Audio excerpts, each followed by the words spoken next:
ফরজ গোসল করার পদ্ধতি হলো, আপনার গোসল ফরজ হলে বাথরুমে গোসলখানায় গিয়ে সর্বপ্রথম আপনার শরীরের যে জায়গায় নাপাক লাগছে বা কাপড়ের যে জায়গায় নাপাক লাগছে সেই জায়গাটা কি করা, পরিষ্কার করে নেওয়া আগে।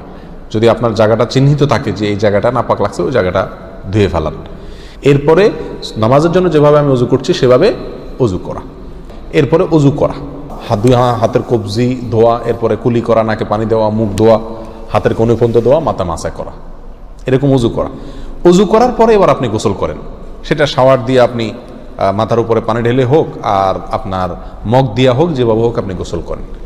গোসল করা শেষ হয়ে গেলে, গোসল করে যখন বের হয়ে যাবেন, তখন যাওয়ার আগ দিয়া ওই যে পাও ধোয়া বাকি আছে হুজুর, যাওয়ার আগ দিয়া পায়ের ওখানে পানি ঢেলে টাকনো পর্যন্ত পাও ধুয়ে ফেললেন, বাস গোসল হয়ে গেল।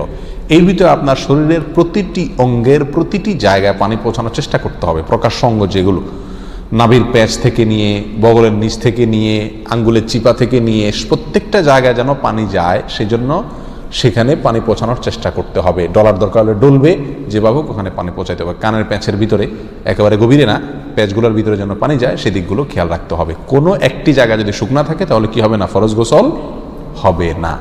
অতএব পরিপূর্ণ শরীর যাতে ধোয়া হয় সেদিকটা খেয়াল রাখতে হবে।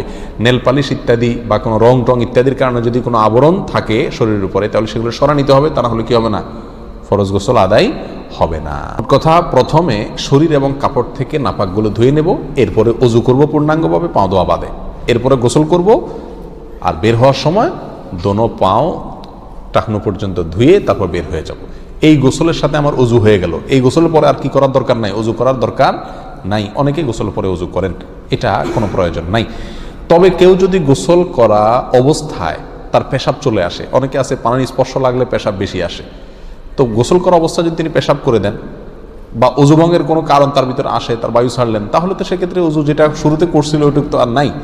তাহলে তাকে আবার কি করতে হবে, নতুন করে গোসলের পরে অজু করতে হবে। এই হলো মোটামুটি ফরজ গোসলের পদ্ধতি।